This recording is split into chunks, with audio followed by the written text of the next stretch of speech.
From a geoeconomic stranglehold in the Strait of Hormuz to soaring global inflation and the green wave of Earth Day, the world is one misstep away from a total system reset.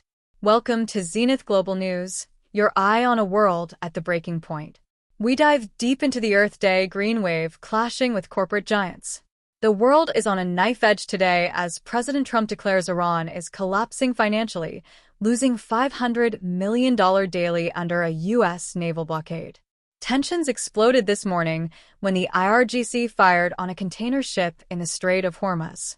Tehran warns this geoeconomic warhead could trigger a global depression by halting 20% of the world's oil. The economic fallout is real. UK inflation has hit 3.3%, prompting a 30-nation emergency summit in London as European leaders defy Trump's call for military force. Meanwhile, the IDF has punished soldiers for vandalizing a religious statue in Lebanon to save a fragile ceasefire. And on Earth Day, activists warn that corporate plastic lobbying is creating a poison legacy for our future. Now, let's dive into the details of today's biggest stories. Earth Day 2026. What are the best alternatives to plastic to save Mother Earth? Check eco-friendly solutions and sustainable choices. The Earth Day 2026 address serves as a rallying cry against the global plastic crisis, framing the transition to eco-friendly alternatives as a moral and survivalist necessity. The political drama centers on the friction between aggressive corporate lobbying for single-use plastics and the growing legislative green wave demanding strict bans. The speaker warns that without a shift to materials like bamboo, jute, and metal, future generations will inherit a poisoned legacy. This tension reflects a broader geopolitical struggle, pitting economic industrial interests against environmental activists in a high-stakes battle over global sustainability policies and climate accountability. No one left behind. The 48-hour race to rescue a pilot in Iran's Zagros Mountains. In a gripping narrative detailing a 48-hour rescue mission in April 2026, the story recounts the survival of two U.S. Air Force crew members after their F-15E was downed by an Iranian missile in the Zagros Mountains. The account, framed through the lens of military resilience, describes a colonel's evasion of Revolutionary Guard units while hiding in rocky crevices, surviving on training and sheer will. The political drama is palpable as the rescue unfolded amidst a broader regional conflict characterized by a deceptive peace and failed negotiations in Islamabad. Geopolitical tensions surged as U.S. forces executed a massive operation involving 150 aircraft, ultimately destroying their own downed helicopters to prevent sensitive technology from falling into Iranian hands. This incident has intensified the domestic debate in Washington over military overreach, while in Tehran it is being used as propaganda to highlight Western aggression, further destabilizing an already volatile West Asian landscape.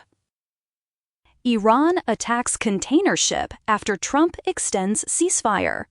In the high-stakes diplomatic standoff of April 22, 2026, U.S. President Donald Trump unilaterally extended a fragile 2-week ceasefire with Iran just hours before it was set to expire.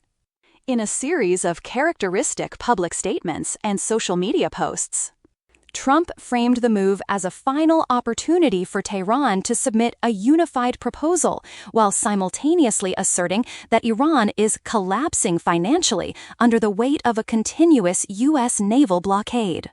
The political drama intensified as the White House abruptly canceled Vice President J.D. Vance's planned trip to Islamabad for peace talks, signaling deep skepticism toward Iranian intentions.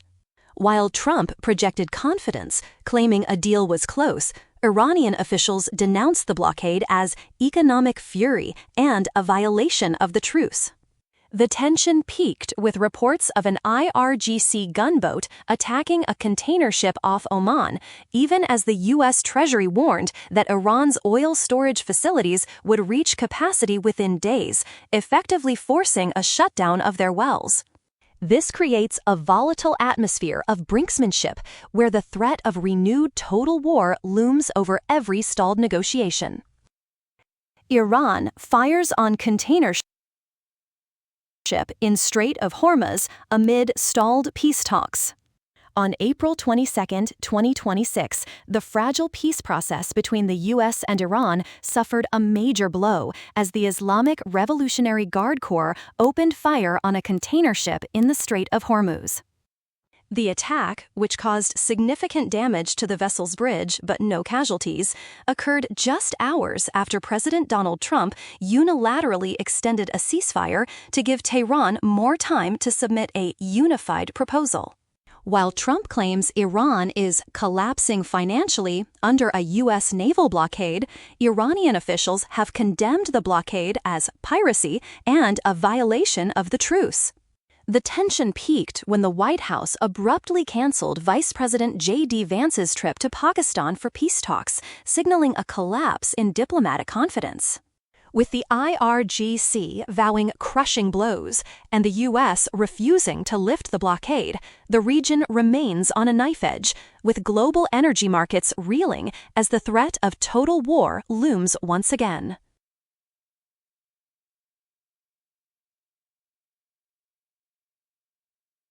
Iran collapsing financially, losing $500 million daily amid blockade, Trump.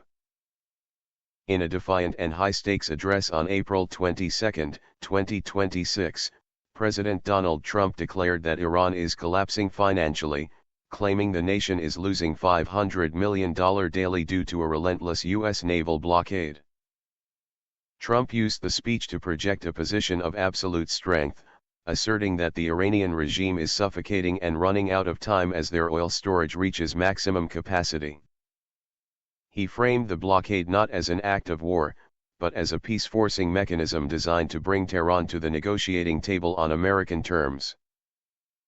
The political drama surrounding the speech is intense, characterized by a mix of brinkmanship and diplomatic isolation.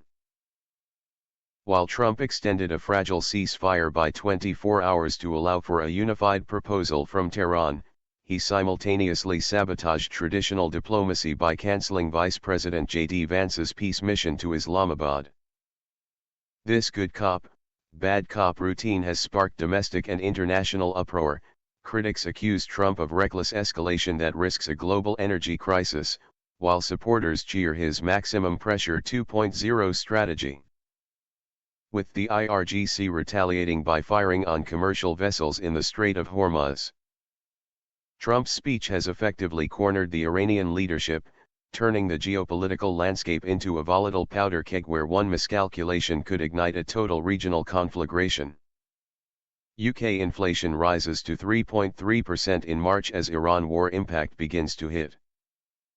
In a somber briefing on Wednesday, April 22, 2026, a spokesperson for the Office for National Statistics revealed that British inflation surged to 3.3% in March, marking the first tangible economic casualty of the ongoing war in West Asia. The address shifted the narrative from theoretical market fluctuations to the harsh reality of the February 28 conflict, which derailed the Bank of England's hope of hitting a 2% target this month. The spokesperson identified petrol and fuel costs as the primary drivers, confirming that the conflict has essentially reset the UK's economic trajectory. The political drama is centered on a brewing conflict between the Bank of England and the International Monetary Fund. While the BO attempts to maintain a wait-and-see composure, citing a weak jobs market as a buffer against wage price spirals, the IMF issued a blistering forecast predicting a peak of 4% inflation.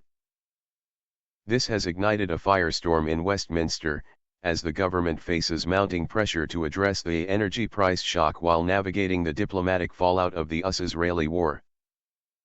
Financial markets are already betting on interest rate hikes, pitting the BO's caution against a public and political class terrified by the prospect of a prolonged, war-driven cost-of-living crisis. Israeli soldiers punished over vandalism of Jesus statue in Lebanon. In a somber military address regarding the desecration of a Christian monument in Lebanon, An IDF spokesperson confirmed on Tuesday that 2 soldiers have been sentenced to 30 days of military detention and removed from combat duty. The incident involved an Israeli soldier using a sledgehammer to strike a statue of Jesus in the village of Debel, while another filmed the act. The speaker characterized the behavior as a complete deviation from IDF orders and values, expressing deep regret and confirming that the military has already replaced the statue in coordination with local leaders. The political drama surrounding this event is explosive, threatening to fracture the delicate US-brokered ceasefire. Prime Minister Benjamin Netanyahu took the rare step of publicly declaring he was stunned and saddened, likely a calculated move to mitigate a diplomatic fallout with the US and the Lebanese Christian community. U.S. Ambassador Mike Huckabee demanded swift, severe, and public consequences, highlighting the friction between Israel and its most vital ally. Locally, Father Fadi Flaifel rejected the act as uncivilized, noting that such desecrations fuel the narrative that the war nominally against Hezbollah is infringing upon the religious and civil rights of all Lebanese citizens. The U.S. was right, Iran has a nuclear weapon, but it's not a missile. In a startling address on April 22, 2026, a senior Iranian military official or analyst frequently cited in NDTV's coverage of the escalating West Asian conflict declared that while Iran possesses nuclear capability, its most potent nuke isn't a missile, but its absolute stranglehold on the Strait of Hormuz. The speech underscored that Tehran's ability to paralyze 20% of global oil transit serves as a geoeconomic warhead far more immediate than any physical weapon, capable of triggering a global depression if the U.S. naval blockade isn't lifted. The political drama is intense, as this Hormuz option has effectively fractured the international coalition against Iran. While President Trump maintains that his maximum pressure blockade is winning, the speech highlighted the internal panic in Washington as global energy prices skyrocket and allies like India and China begin to buck U.S. sanctions to secure their own energy survival. The drama reached a fever pitch with reports that Iran has mined the shipping lanes, turning the strait into a tactical chessboard where Tehran holds the world's economy hostage. This brinkmanship has reduced the 2026 peace talks to a singular, desperate question: will the U.S. trade its blockade for global energy stability, or risk a total economic meltdown? UK, France convene fresh summit of military planners on Hormuz reopening. In a pivotal military address on April 22, 2026, UK Defence Secretary John Healey announced a high-stakes summit in North London, convening military planners from over 30 nations. The mission is to translate diplomatic consensus into a concrete tactical plan to reopen the Strait of Hormuz, which has been paralyzed since the war began on February 28.